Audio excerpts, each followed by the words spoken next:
할렐루야. 이곳에 예배드리는 성도와 또한 인터넷으로 예배드리는 성도의 하나님의 크신 사랑과 은혜가 함께 하실 주의 이름으로 축원합니다. 오늘 베드로전서 1장 말씀을 보면 이제 처음에 인사 말씀을 이렇게 보면 사도 베드로는 하고 이제 이 베드로전서의 저자를 이야기합니다. 여러분들 제자와 사도는 구분하실 겁니다. 이제 제자들이 대부분 사도가 되는데 이제 사도가 된 겁니다. 그러니까 예수님은 이제 안 계시고 예수님이 계실 때는 제자였습니다. 육체적으로 계실 때는 부활하시고 승천하신 이후부터는 이제 그 사역은 이제 사도라는 이름을 붙게 됩니다. 그래서 사도 베드로는 하면서 이제 편지를 쓰는데 편지는 항상 그 수신자가 있어야 됩니다. 누구한테 편지를 썼을 거 아니겠습니까? 근데 이제 대부분 이제 데살로니가 전서, 고린도 전서, 이런 빌립보서 이런 거는 대부분 이제 그 교회에다 쓴 편지죠. 사도 바울이 주로 이제 그 교회에다 쓴 편지라면 이 베드로전서는 어떻게 보면 사람보다는 특정 지역에 있는 분들에게 편지를 쓴 겁니다. 보니까 본도, 갈라디아, 가파도기아, 아시아와 비두니아에 흩어진 나그네 이렇게 된 거 보니까 흩어져 있는 성도들에게 편지를 썼는데 베드로가 쓴 편지입니다. 베드로는 아무래도 사도 바울만큼 필력이 안 됐던 것 같습니다. 글을 길게 쓰는 스타일은 아니죠. 베드로전서는 5장, 베드로후서는 3장밖에 이제 안 됩니다. 그럼에도 불구하고 오늘 첫 번째 시작하는 것이 예수님의 부활에 대한 이야기를 하는 거예요. 다른 사도들은 편지 쓰면 그 교회 여러 가지 문제에 대해서 이제 그 시콜하는 문제도 있고 아주 큰 문제도 있어서 사도 바울 같은 경우는 조직 신학자로서 이런저런 이제 이야기를 하는 데 비해서 베드로는 첫 번째 이야기하는 것이 예수 그리스도의 부활을 이야기합니다. 오늘 이제 본문 말씀이 예수님의 부활을 이야기하는 거죠. 근데 이 부활은 누가 시켜줬냐가 중요한 겁니다. 예수님이 스스로 사신 게 아닙니다. 이거 분명히 아셔야 됩니다. 하나님께서 예수 그리스도를 죽은 지 3일째 되는 날 부활하도록 하신 겁니다. 이 문제가 조금 이제 그 삼위일체론에서 약간 좀 갈등을 만들어내는 말씀이기도 하지만 사실 그렇습니다. 예수님은 이제 십자가에 못 박혀 죽고 정확하게 2박 3일째 이제 부활하신 겁니다. 부활의 본체는 예수님이지만 그 부활하시도록 그 하신 분은 하나님이시라는 거예요.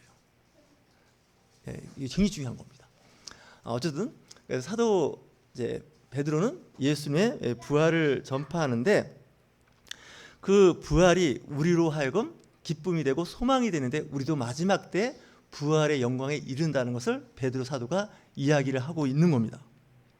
다시 얘기해서 우리 몸은 이제 생로병사라는 그 과정을 겪게 됩니다. 이 생로병사는 불가에서 나온 말입니다. 불교 쪽에서 나온 말입니다. 사람은 태어나서 늙고 늙으면 병듭니다. 아픕니다. 그리고 나중엔 세상을 떠나는 것이 생로병사입니다. 이 사이클을 벗어날 수 있는 사람이 없습니다. 태어나는 이상 언젠가 우리는 늙고 병들고 죽는다는 그런 아주 피할 수 없는 그런 운명처럼 살게 되는데 육체가 쇠하게 되고요. 그리고 죽고 썩어서 이제 흙으로 돌아가지 않겠습니까? 분명히 하나님께서 말씀하셨습니다. 너죠. 흙이니까 흙으로 돌아갈 것이다. 이렇게 말씀을 하셨는데 뭐 여러분들 사시면서 나는 절대로 흙으로 안 돌아갈 것이다 생각하시는 분, 그거는 뭔가 좀 정신과 다니셔야 됩니다. 그럴 리가 없습니다. 우리는 다 그 마지막이 정해져 있는 겁니다. 다만 그 과정을 우리가 어떻게 살다 갈 것이냐에 대한 좀 미션이 있을 뿐이지 결국은 예수 믿는 사람이나 안 믿는 사람이나 태어난 이상 언젠가는 다 세상을 떠날 수밖에 없습니다. 우리 예수를 믿는 사람은 그 하나님의 나라를 알고 예수 그리스도의 믿음, 그 믿음을 통해서 구원에 이른다는 확신을 갖고 살아가는 겁니다.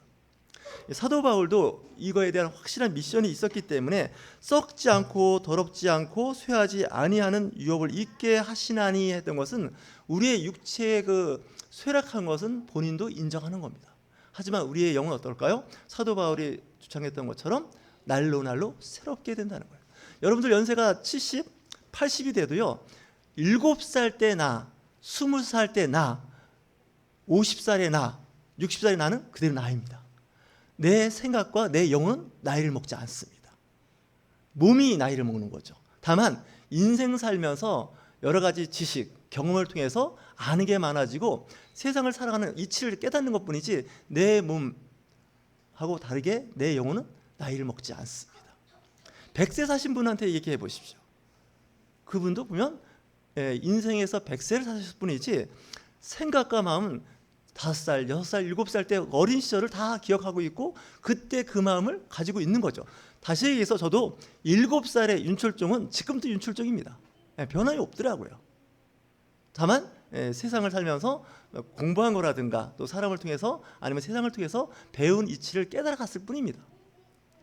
여기서 자유로운 사람들 한 명도 없습니다.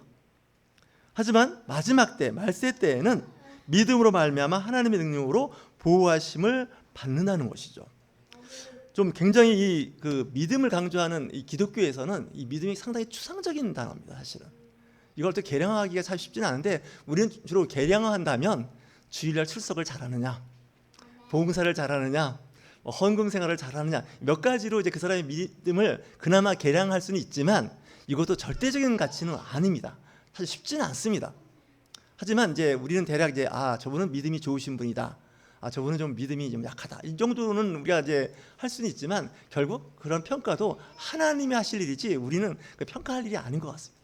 참고 기다리고 품어주며 가야 할 일들인데 사도 바울은 7절에서 너희의 믿음의 확신함을 불로 연단하여도 없어질 금보다 더 귀하며 이 믿음을 확실한 믿음을 금보다 더 귀하다는 거죠.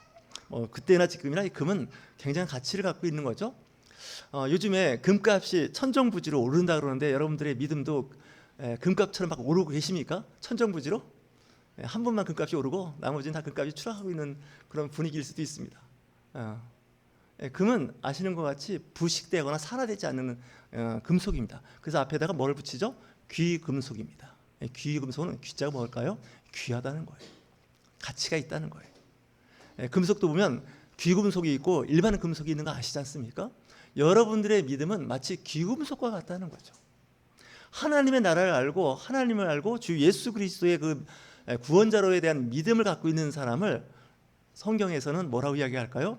값비싼 진주를 얻은 상인으로도 비유를 합니다. 천국 소망을 갖고 있다는 건 그리스도인만 갖고 있는 특권입니다. 대부분의 사람들은 천국에 대한 소망을 갖지 않습니다.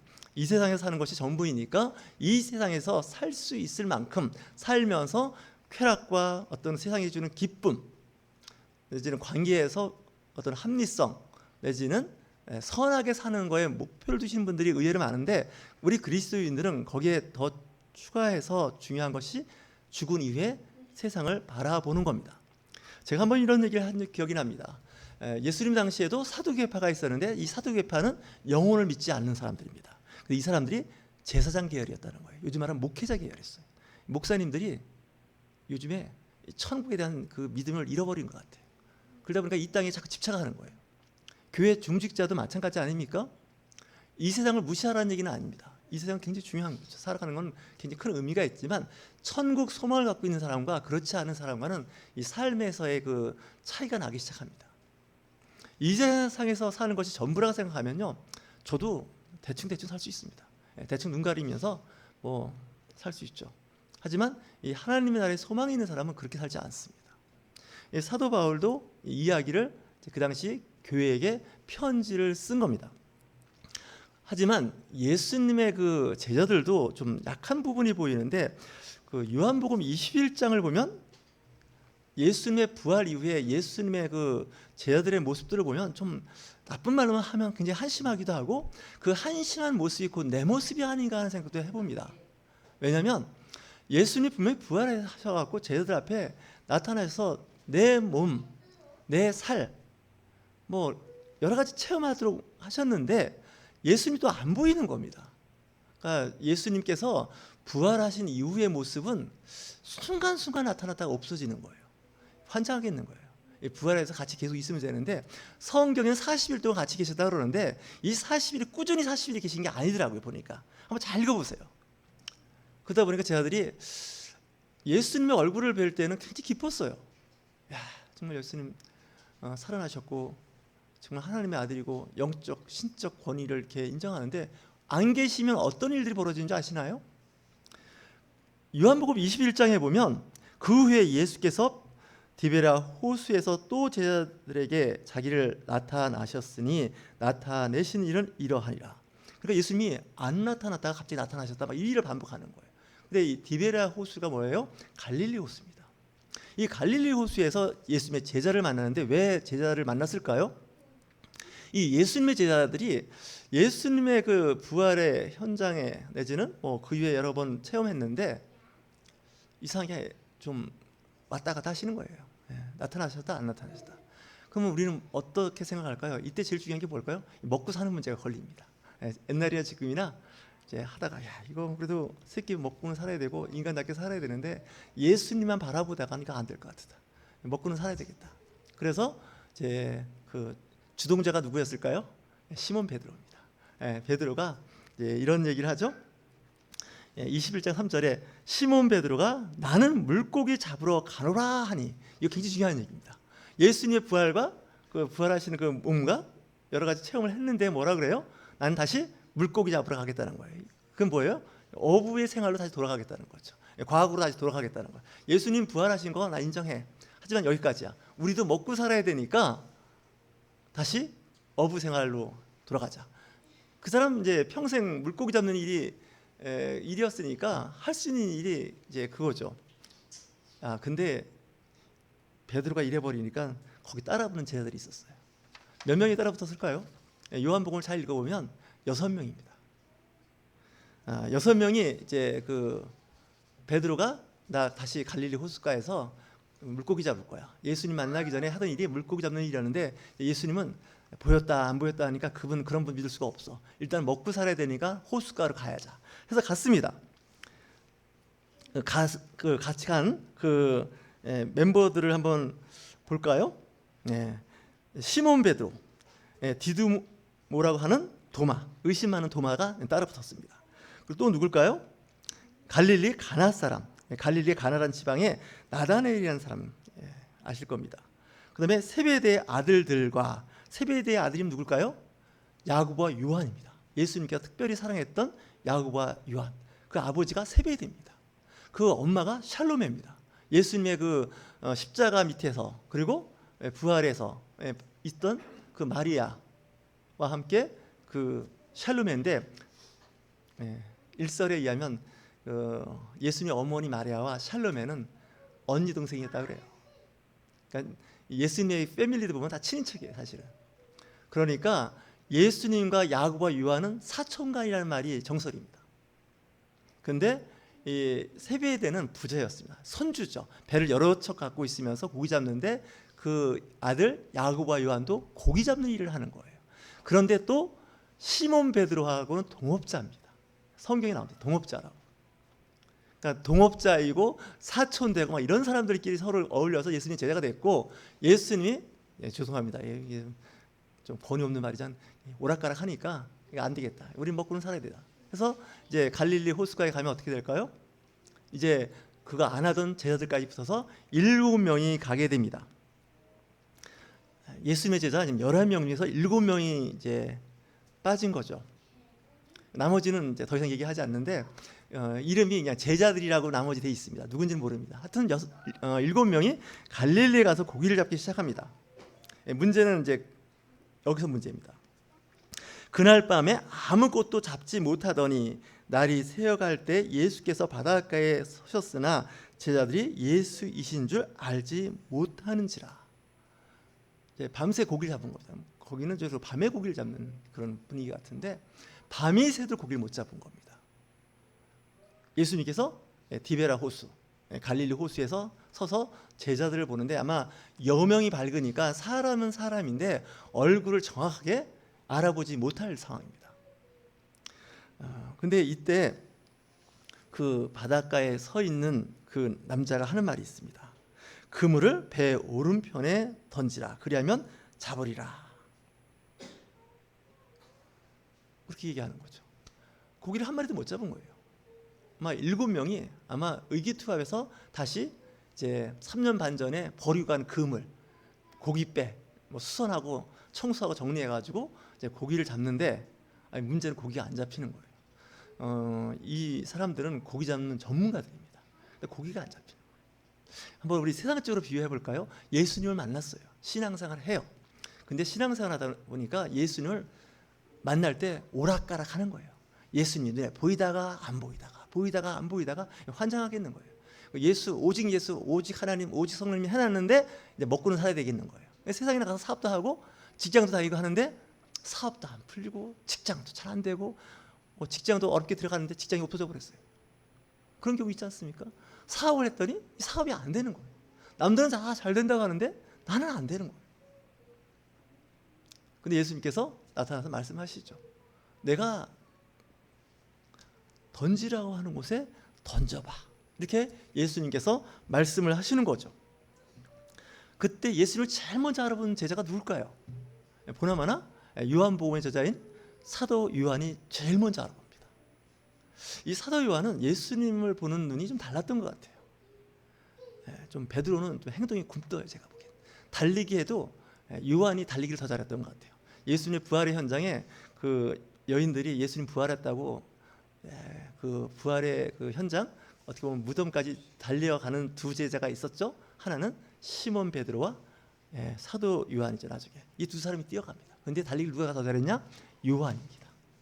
근데 이제 도착을 먼저 했지만 베드로 보고 들어가 보라 그러죠. 물론 거기에는 예수님은 안 계셨습니다. 근데 이 요한이 좀 특별한 제자예요. 제가 봐도 주님이시다라고 딱 얘기를 하니까 이제 행동으로 옮기는 사람이 있죠. 항상 그렇게 하면 시몬 베드로가 제 배에서 뛰어내려서 막 오죠. 예수님이 그 물 위를 걷으실 때 그때도 나도 걷고 싶다 한 사람은 베드로죠. 이 신앙생활 하면요 딱 먼저 보는 사람이 있고요 행동으로 옮기는 사람들이 있습니다. 교회는 그래서 이런저런 사람이 다양하게 이제 구성이 되어 있는 거죠. 아마 벗고서 밤에서 이제 그 당시 고기 잡을 때 막 들어가니까 이제 거수를 두른 후에 바다로 뛰어들어서 예수님을 만나게 되죠.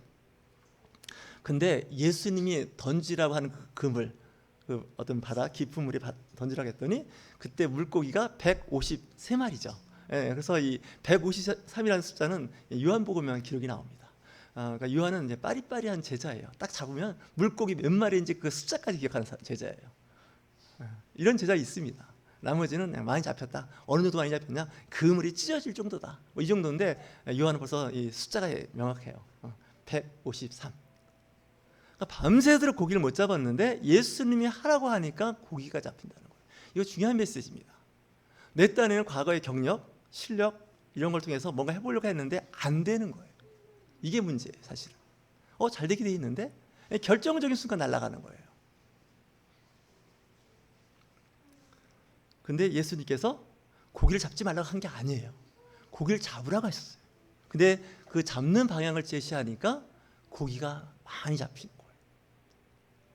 가치가 있는 물고기, 그죠? 제값 나가는 큰 물고기가 많이 잡힌 것을 발견하게 됩니다. 제자들과 예수님과 만나게 되는데 이런 이벤트 가운데 만나게 됐죠. 서로 할 말이 없어요. 서로 할 말이 없어요. 베드로는 어땠을까요? 찔리는 게 있는 거죠. 부활의 현장 목격하고서도 기어이 다시 세상으로 들어와서 물고기 잡는 일을 하니 내가 분명히 너한테 약속했잖니 사람 낚는 어부가 되게 한다 그랬는데 다시 물고기 잡는 상황으로 돌아갔니? 이런 이야기를 하는 거죠. 베드로도 할 말이 있죠. 사람 좀 해보려고 하긴 하는데 예수님이 안 계시니까 우리는 무기력해졌습니다. 할 일이 하나도 없습니다. 이렇게 또 나름대로 할 수 있는데 예수님께서 뭐라고 말씀하시냐면 성령을 받으라고 말씀하셨지 않습니까? 성령을 안 받으면 신앙생활 오래 못 하십니다. 정말입니다. 성령은 예수 그리스도의 영이고 하나님의 영이지만 또 다른 영입니다. 이게 말이 좀 표현이 좀 애매하긴 한데 또 다른 인격체입니다. 성령을 받지 않고 사역을 하거나 성령을 안 받고 신앙생활을 하면 이 배터리 방전된 것처럼 계속 그냥 탈진해 버립니다. 쉽지 않은 얘기입니다. 저도 이렇게 말은 하지만 저도 그냥 오락가락 하는 얘기예요. 이거 사실 쉽지가 않아요. 사실 솔직하게 얘기해서. 심지어는 그 고기 잡으러 갔던 도마가 있습니다. 예수님 부활하셨다는 거 나 눈으로 확인하고 진짜 만져보지 않고 믿을 수 없어 했던 사람이 결국 예수님을 만났을 때 뭐라고 요한복음에는 신앙 고백을 할까요? 최고의 신앙 고백을 합니다.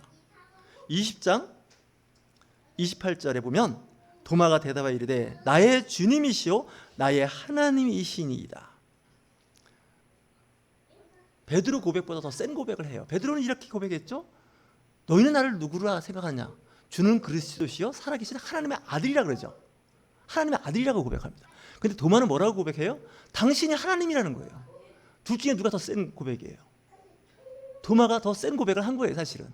그렇게 고백해놓고서 결국 뭐예요? 뭐 하러 갔다고요? 베드로하고 함께 고기 잡으러 갔다는 거예요. 이게 지금 내가 교회 와갖고 등록하고 신앙생활하고 세례받고 집사 되고 그 다음에 뭐예요? 세상을 가버린 거예요. 그냥 요즘 말하면 아이고 이제 뭐 보니까 교회 다니는 거나 안 다니는 거나 뭐 별반 차이가 없습니다. 우리가 신앙생활 했더니 상태만 더 안 좋아졌는데요. 이렇게 생각하십니까? 아멘 하나도 안 하시는데 아마 아멘 하고 싶은 게 여기까지 올라왔는데 눌렀을 거예요. 사실 그래요. 사실 제가 신앙생활 나이만큼 해봐서 알아요. 사실 그래서 가끔 이게 설교할 때마다 제가 좀 힘이 빠질 때가 있어요. 사실 왜냐면 저도 그런 사람이 무슨 뭐 남들한테 뭐 대단하게 거룩한 장 얘기한다는 것 자체가 위선자 같아요. 그래서 이거 인정하지 않으시면 신앙생활 못 하십니다. 성도 간에도 가끔 이렇게 보면 뭐 이렇게 신앙생활 할 때 좀 가끔 이렇게 방학을 맞이하시는 분들이 있어요. 휴가 가시는 분도 계시고 어떤 분은 잠수함 타시는 분도 있어요. 신앙생활에 뭘 탔다고요? 잠수함을 탔어요. 근데 이런 잠수함 들어보셨어요? 핵 잠수함이라고 아십니까? 우리나라는 없습니다. 다행히. 핵 잠수함은요, 제가 아는 정보로는요, 3년 동안은요 물 위에 한 번도 상승하지 않고 3년 동안 바닷속에 있으면서 생활하고 자기의 업무, 미션을 수행하는데 문제가 없답니다. 점점 기술이 발달하면 뭐 5년 그 이상도 가능할 거예요. 수면에 올라오지 않고 육지에서 물과 뭐 기타 관련된 식품을 공급받지 않고 이 정도입니다. 그 얘기는 뭐냐면 신앙생활 할 때 핵잠수함 타신 분들이 계세요. 가끔 교회 안 나와요. 안 나오는 게 얼마나 안 나와요? 5년, 10년 그 이상도 돼요. 핵잠수함을 능가하는 영적 힘을 갖고 있는 분도 있어요. 근데 저는 뭐라고 못해요. 왜냐하면 언젠가는 부상해야 됩니다. 그 잠수함. 그죠? 시간이 지날 뿐이지 뭐 버틸 수 있는 시간이 길어진 것뿐이지 결국은 하나님께서 택하신 자, 기억하는 자는 다시 신앙 공동체로 나온다는 거죠. 우리는 조급증이 있어서 못 참는 경향이 좀 있는데 뭐 사랑하는 마음으로 그걸 인정을 하지만 그렇다고 해서 너무 조급할 일은 아닌 것 같아요. 제가 목회하면서 이런 생각을 해봤어요. 이 목회에서 가장 중요한 일 중에 하나가 이 성격 급하면 목회 못 하십니다. 신앙생활하고 똑같습니다. 좀 참고 기다려줘야 됩니다. 직장 생활도 마찬가지고요. 사업도 마찬가지입니다. 얼마나 기다리고 잘 참느냐가 그분의 그 믿음의 어떻게 보면 그 바로메타가 되는 것이 아닌가 이런 생각을 해봐요. 저는 주일날이면 교회 와야 하는 사람이니까 와요. 사실 제가 안 오면 교회가 아주 복잡해져요. 근데 여러분들은 한 주 이렇게 안 빠져도 뭐 하여튼 뭐 그 교회에 큰 영향력은 사실은 없어요. 저를 약간 무섭게 쳐다보는 분이 한 분 계신 것 같은데 이렇게 고백한 사람들도 결국 어떻게 해요? 물고기 잡으러 가더라는 거예요. 베드로의 그 고백은 정말 처절하죠. 예수님이 계신 곳에 나는 가겠습니다. 심지어 예수님이 주는 그 자리에도 내가 있겠습니다 했는데 예수님 십자가 못 박히는 그 현장에는 여인들과 요한만 남아 있었죠. 그러니까 우리의 신앙 고백은요 살짝 이야기하면 거짓말이에요. 인정 못하는 거 인정하셔야 됩니다. 괜히 뭐 오직 예수, 뭐 오직 주님, 뭐 말씀대로 살겠습니다. 저는 그러면 안 믿습니다. 이제 여러분들 믿지 마십시오. 아멘. 왜냐면요, 그걸 믿을 수 있는 말이 아니에요. 그 순간은 그 고백하는 거 맞아요. 근데 그 고백이 꾸준히 오래가기는 어려워요. 그래서 이 믿음도 기복이 있어요. 굴곡이 있단 말이에요. 어떤 때는 그냥 꼬라박을 때도 있어요. 어떤 때는 이런 생각도 해봤어요. 굳이 끌어올리려고 생각할 필요도 없어요. 그냥 방치하는 것도 괜찮아요. 그러면 이제 회복될 때가 있어요. 물론 성경은 그런 사람을 위해서 기도하고 그런 사람을 권면해서 다시 믿음이 회복되도록 인도하라는 말씀도 있어요. 근데 그것도 상황 봐가면서 해야 돼요. 위로가 필요한 사람이 있어요. 근데 어떤 때 위로조차도 할 필요도 없는 사람이 있어요. 여기 어린아이들 있죠? 어린애들 울면 가끔 달래죠. 근데 어떤 때는 달래지 않고 방치해 두는 게 좋을 때가 있어요. 어떻게 해요? 지풀에 꺾여서 울음을 못하는 거예요. 신앙생활, 영적 생활도 좀 그런 것 같아요. 때로는 권면하고 보듬어주고 사랑하고 그러지만 때로는 그러세요? 그럼 그렇게 하세요. 그렇게 할 필요도 있어요. 왜냐하면 우리는 신이 아니에요. 신도 하나님도 그 일을 안 하시더라고요 보니까. 근데 여러분과 저만 속이 타는 거죠. 그럼 누구 손해예요? 속이 탄 사람만 손해더라고요. 제가 요즘에 막 화를 내고 기분 나쁘면 이쪽가 콕 찔리듯이 아파요. 전에는 그냥 좀 내가 없어지더니 요즘은 오래 가요 그게. 이런 생각 해봤어요. 이러다가 죽을 수도 있겠다 생각도 해봤어요. 근데 몰라요. 여러분이 생각할 때 뭐 순교라 생각하고 뭐 어떻게 하는지 저는 뭐는 개죽음이라 생각해봤어요. 왜냐? 그게 그럴 일이 아니더라고요. 그게. 하나님이 하실 일, 하나님 영역이에요. 그렇다고 해서 뭐 방치하고 뭐 무관심하다는 얘기는 절대로 아니에요. 여러분 회사를 다니시거나 사업을 해보시면 내가 할 수 있는 일이 있어요. 예, 그 이상 오버하면 안 돼 보니까. 그죠? 저도 그 일 이상 오버하다가 사고 많이 친 사람이에요. 때로는 내가 할 수 있는 선은 여기까지 딱 선을 긋는 거예요. 그 이상 안 되는 거예요. 그 이상 오히려 더 잘하려고 하는 그 자체가 나중에 일을 더 크게 만들 수가 있고 오히려 안 좋은 상태로 상황을 이끌어갈 수 있는 거예요. 어린이를 여러 가지 이탈 행위하는 거 보면 그냥 시간이 약이에요. 방법이 없어요. 시간이 지나면 스스로 터득하고 배우는 게 많아요. 직장인도 마찬가지죠. 처음 들어와서 많은 미션이 있죠. 다 못해요.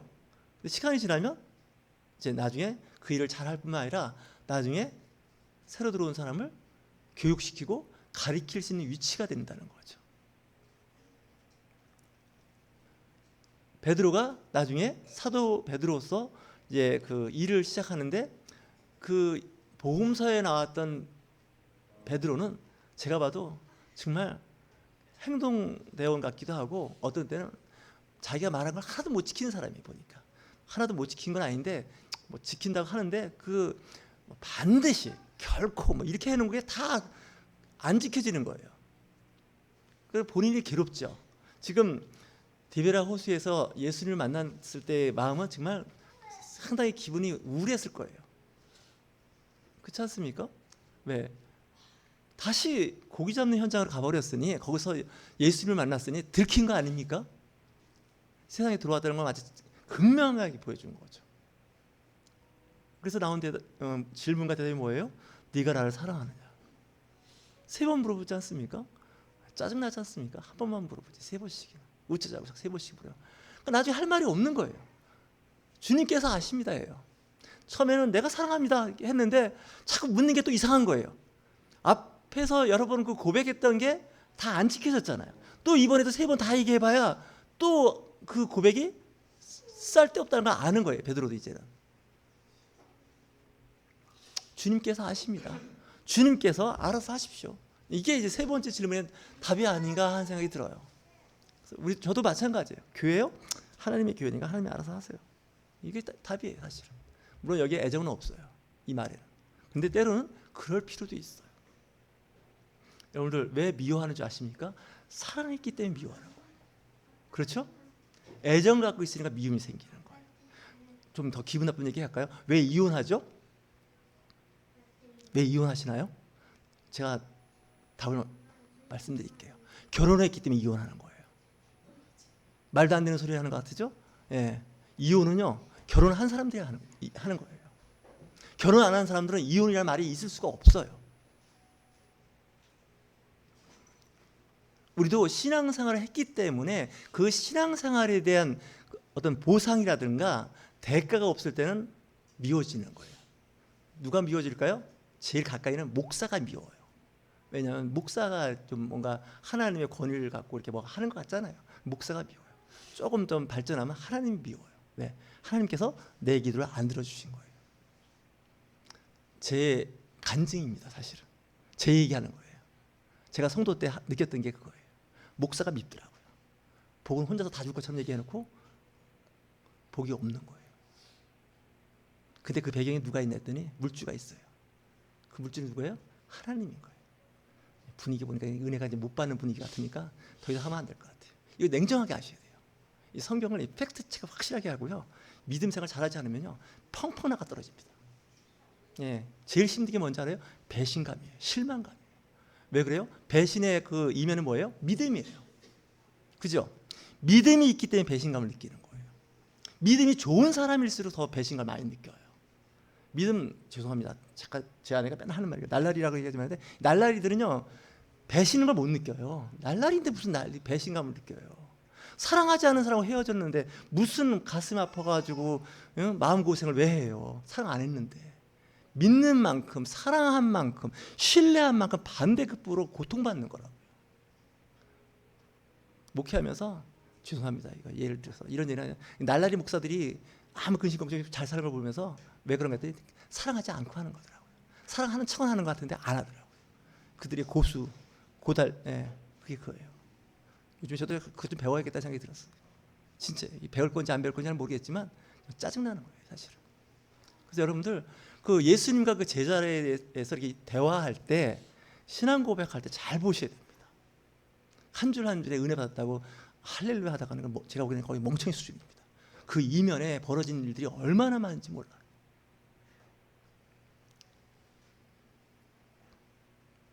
오늘 말씀에서 나오는 그 사도 베드로의 이야기예요. 우리가 당하는 고통은 잠깐이라는 거예요. 어차피 크리스찬도 그 고통으로부터 자유롭지 못하다는 거예요.